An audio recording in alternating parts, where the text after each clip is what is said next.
UP की GDP इतनी बड़ी हो गई है कि योगी अब पाकिस्तान को भी चला सकते हैं। योगी ने यूपी की इकॉनमी को पाकिस्तान से भी बड़ा बना दिया।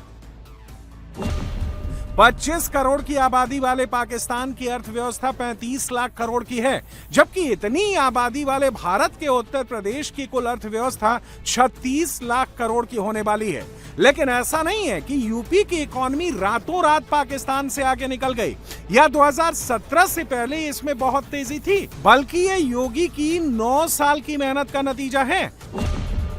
2017 में यूपी की सत्ता पर योगी के काबिज होने से पहले अखिलेश सरकार के दौर में 2016-17 में यूपी की इकॉनमी 13,30,000 करोड़ रुपए थी, जो योगी के आने के बाद 2017-18 में 14,76,000 करोड़ रुपए हुई। 2018-19 में बढ़कर 16,22,000 करोड़ रुपए हो गए। 2019-20 में 17,45,000 करोड़ रुपए तक पहुंच गए, जबकि कोविड की वजह से 2020-21 में 16,83,000 करोड़ रुपए हो गए।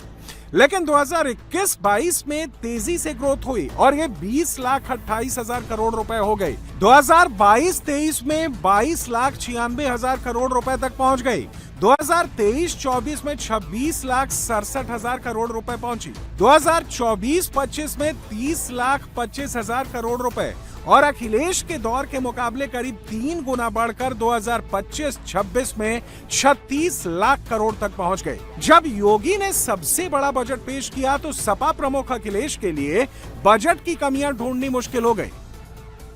आकार बड़ा होना और खर्च कितना किया, अगर हम तुलना करें पिछले बजट से और इस बजट से, तो जो एवरेज आ रही है वो 50% ये सरकार खर्च नहीं कर पा रही है।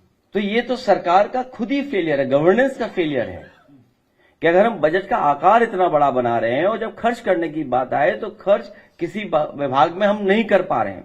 50 लाख करोड़ के एमओयू किए और 10 साल में 1 लाख करोड़ के लगभग केवल ला पाए, और वो भी जमीन पर कुछ नहीं दिख रहा है। और जमीन पर अगर दिखाई देता तो नौकरी रोजगार मिल गए होते। आज दोबारा इनको ना कहना पड़ता कि हम इतनी नौकरियां देंगे, इतने रोजगार देंगे। जब आपका इन्वेस्टमेंट आया नहीं, आपने अपनी तरफ से कोई बड़ा फैसला लिया नहीं बेरोजगारी दूर करने के लिए, तो आखिरकार इतने बड़े पैमाने पे जो बेरोजगारी, इसको कैसे दूर करोगे आप? फिर बजट में आप कह रहे हैं कि हम इतने लोगों को नौकरी देंगे। यूपी ने ऐसे ही ये सफलता हासिल नहीं की है। इसके लिए योगी का मैनेजमेंट ऑफ डूइंग बिजनेस को लेकर उनकी पॉजिटिव अप्रोच है।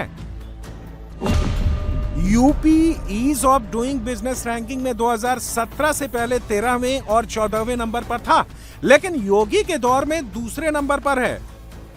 यह जन विश्वास सिद्धांत ईज ऑफ डूइंग बिजनेस, हम 17 में जब आए थे, यूपी का ईज ऑफ डूइंग बिजनेस में जो रैंकिंग थी वह लगभग 13-14 पे रैंकिंग थी हमारी। हम लोगों ने पहले 3 वर्ष के अंदर इसको नंबर 2 पर लाने में सफलता प्राप्त की। फिर यूपी ने चीफ अचीवर स्टेट के रूप में अपने आप को स्थापित किया। अब तक यूपी को लॉ एंड ऑर्डर के लिए जाना जाता था। एनकाउंटर बुलडोजर एक्शन के लिए योगी मॉडल देश भर में फेमस था। अब योगी ने इकोनॉमी वाला मॉडल लॉन्च किया जो देश के लिए है। रिजर्व बैंक ऑफ इंडिया के मुताबिक इस वक्त भारत की इकोनॉमी में सबसे ज्यादा 13.7% का योगदान महाराष्ट्र का है। दूसरे नंबर पर 9.4% का योगदान तमिलनाडु का है और 9.1% योगदान के साथ तीसरे नंबर पर योगी का उत्तर प्रदेश है, जबकि कर्नाटक और गुजरात जैसे राज्य को यूपी ने पीछे छोड़ दिया है। कर्नाटक 8.7% के साथ चौथे और 8.4% के साथ गुजरात 5वें नंबर पर है।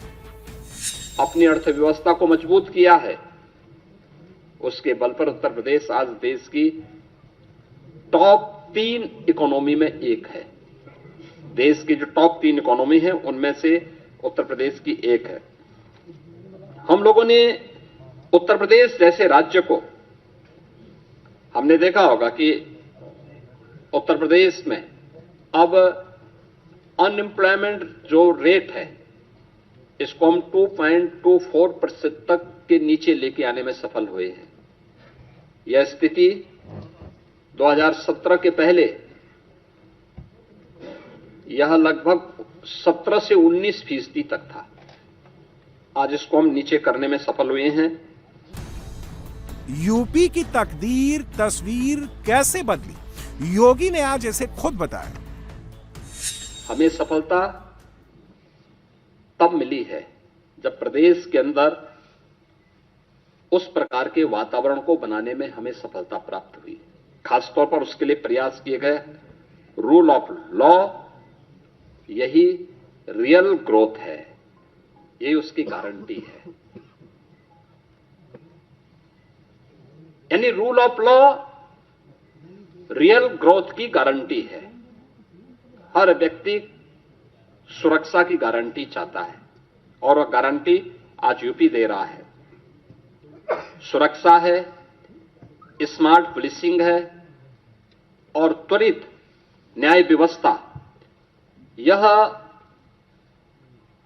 नागरिकों को भी और निवेशकों को भी, दोनों को सुरक्षित और एक भरोसेमंद वातावरण देने में एक बड़ी भूमिका का निर्वहन करता है।